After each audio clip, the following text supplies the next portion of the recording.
আজ এমন একটা রেসিপি শেয়ার করব যা আপনাদেরকে ছোটোবেলার কথা মনে করিয়ে দেবেই।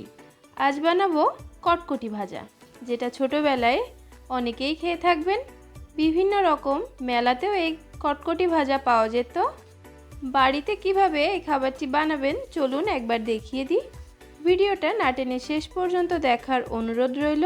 তো প্রথমেই মিক্সিতে 4 চামচ চিনি আর 4 চামচ সুজি সাথে কিছুটা মৌরি দিয়ে এরকম একটা ফাইন পাউডার বানিয়ে নেব।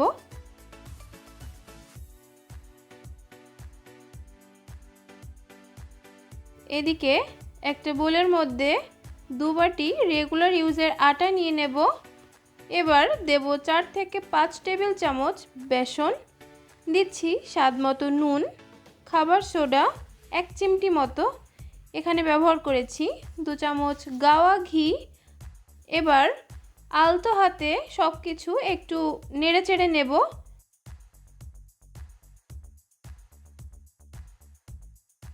এবার দিয়ে দিচ্ছি 2 চামচের একটু বেশি সাদা তেল। এবার খুব ভালো করে শুকনো উপকরণগুলো তেল ও ঘিয়ের সাথে মিশিয়ে নেব।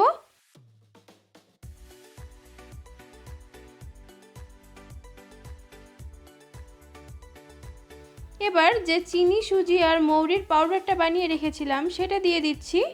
সব কিছুর সাথে খুব ভালো করে অল্প অল্প জল মিশিয়ে এরকম শক্ত একটা ডো মেখে নিতে হবে।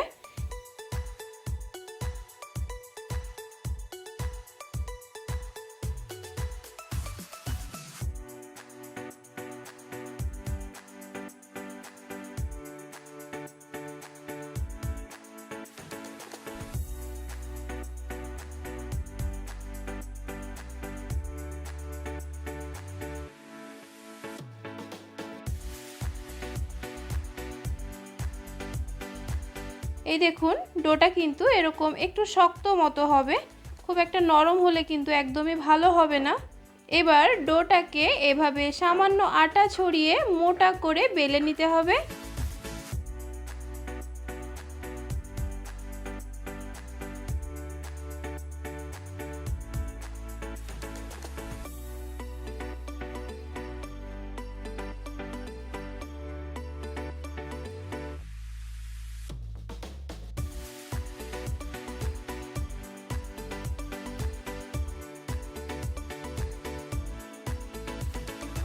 এই দেখুন আমি খুব ভালোভাবে দেখিয়ে দেওয়ার চেষ্টা করেছি।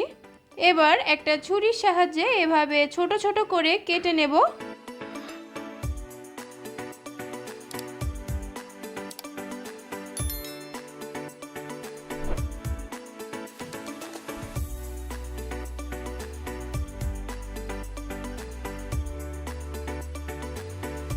ঠিক এরকমভাবে সবগুলো আমি বানিয়ে নিয়েছি।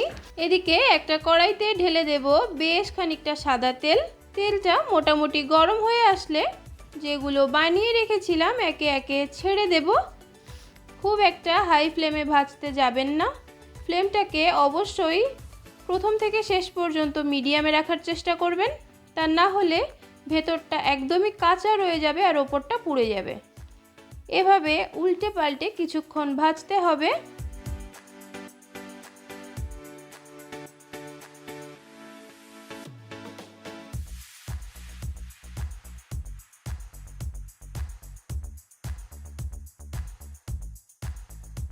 মিডিয়াম ফ্লেমে কটকটিগুলো ভাজলে যেমন খাস্তা হবে ঠিক তেমনই মুচমুচে হবে, ভেতরটাও ভাজা হয়ে যাবে আর ওপরটাও খুব সুন্দর খাস্তা হবে। ভাজতে ভাজতে আপনি বুঝতে পারবেন এরকম রং ধরে আসবে আর একটু শক্ত আর খাস্তা ভাবটা চলে আসবে। এই দেখুন একদম রেডি। এবার তেল ছেঁকে তুলে নিচ্ছি। এভাবে বানিয়ে আপনারা চাইলে 15 থেকে 20 দিন অনায়াসে রেখে খেতে পারবেন। আমি যখন এগুলো বাড়িতে বানাই একেবারে একটু বেশি করেই বানিয়ে রাখি, যাতে অবসর সময়ে ছোট থেকে বড় সবাই খেতে পারে। আপনিও একবার বাড়িতে বানান আর আমাকে জানান পারফেক্ট হয়েছিল কিনা। পুরো ভিডিওটা শেষ পর্যন্ত দেখার জন্য অসংখ্য ধন্যবাদ। ভিডিওটা ভালো লাগলে একটা লাইক করে দেবেন এবং শেয়ার করে অন্যকে দেখার সুযোগ করে দেবেন। চ্যানেলটি সাবস্ক্রাইব করে পাশে থাকা বেল আইকনটি ক্লিক করে দেবেন, যাতে আমার চ্যানেলের নিত্য নতুন সমস্ত রেসিপি সবার আগে আপনার কাছে পৌঁছে যায়। আজ এ পর্যন্ত, দেখা হচ্ছে আপনাদের সাথে নেক্সট ভিডিওতে। ততক্ষণ সবাই ভালো থাকবেন।